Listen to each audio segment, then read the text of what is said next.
আমার আমার বাচ্চার অভিভাবকত্ব থেকে আমাকে বঞ্চিত করা হচ্ছিল, আমি সেটা ছিনিয়ে নিয়েছি।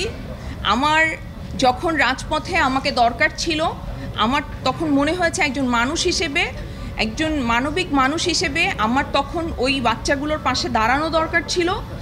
আমার মিডিয়াতে আমার যে কাজটা আমি করি সেটার মাধ্যমে আমি সমাজে কিছু পরিবর্তন আনতে চাই। সেই পরিবর্তনের জন্য আমার কিছু স্টেপ নেওয়া দরকার ছিল।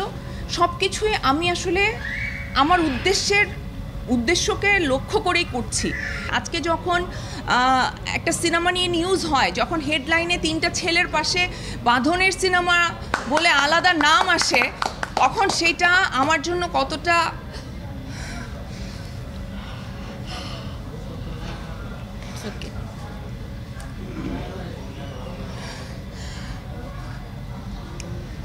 আমি এই জায়গাটা অনেক কষ্ট করে বানিয়েছি এবং এই জায়গাটা বানানোর পিছনে আপনাদের অনেক ভূমিকা আছে। বাট আজকে যখন দর্শক এসে আসলে এগুলো বলছে যে এইরকম গল্প হওয়া উচিত, আমরা মেয়েদের এরকম স্ট্রং ক্যারেক্টার দেখতে চাই স্ক্রিনে, মেয়েরা ফাইট করছে, মেয়েরা কোনো একটা মার্ডার মিস্ট্রি সলভ করছে, আমরা এগুলো দেখতে চাই স্ক্রিনে, তখন আমার মানে কেমন লাগে এটা শুধু আমি বলতে পারি।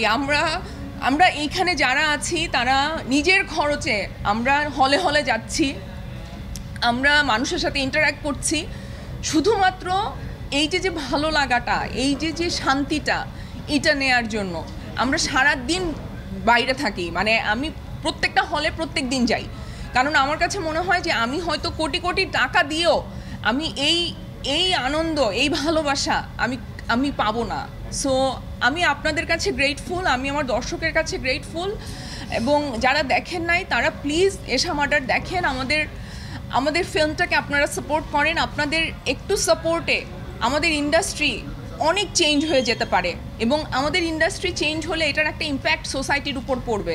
সো প্লিজ আপনারা আমাদের সিনেমাটা দেখেন এবং আমাদের সাথে থাকেন। Thank you.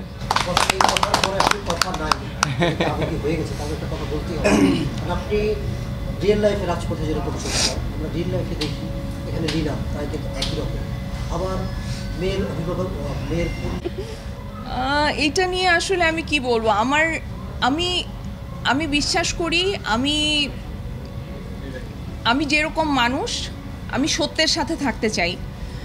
আমার কিছু জীবনের উদ্দেশ্য আছে, আমি সেই লক্ষ্যে আমি পৌঁছাতে চাই। সো সেই লক্ষ্যে পৌঁছাতে গেলে শুধু আমার অ্যাক্টিং দিয়ে আমি সেই লক্ষ্যে পৌঁছাতে পারবো না, আমাকে সাথে একজন ভালো মানুষও হতে হবে। আর একজন ভালো মানুষ কোনো একটা অন্যায় দেখে চুপ করে থাকবে, তার স্বাধীনতা বা তার অধিকার থেকে তাকে বঞ্চিত করা হচ্ছে, সে চুপ করে থাকবে, তাহলে তো হবে না।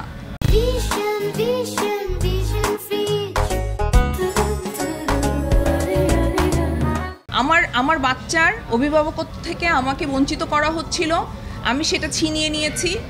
আমার যখন রাজপথে আমাকে দরকার ছিল, আমার তখন মনে হয়েছে একজন মানুষ হিসেবে, একজন মানবিক মানুষ হিসেবে আমার তখন ওই বাচ্চাগুলোর পাশে দাঁড়ানো দরকার ছিল।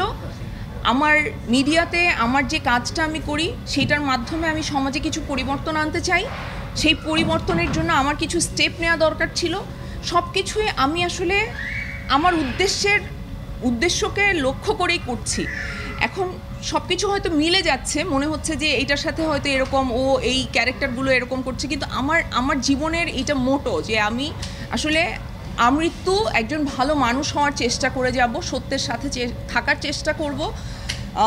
যখন যেটাকে আমার অন্যায় মনে হবে, আমার যখন মনে হবে, আমি তখন প্রতিবাদ করব। এবং আমি এইটাই আমি সবচেয়ে খুশি যে আমার কলিগরা, আমার সাংবাদিক ভাই বোনেরা, আমি যেরকম, আমার বাবা মা যেরকম আমাকে এইভাবে মেনে নিয়েছে, আপনারা আমাকে মেনে নিয়েছেন। আমি আপনাদেরকে অনেক অত্যাচার করি, আমি অনেক অত্যাচার করি, আমার অনেক লেকচার শুনতে হয়। আজকেও আমি পূজাকে একটু লেকচার দিচ্ছি।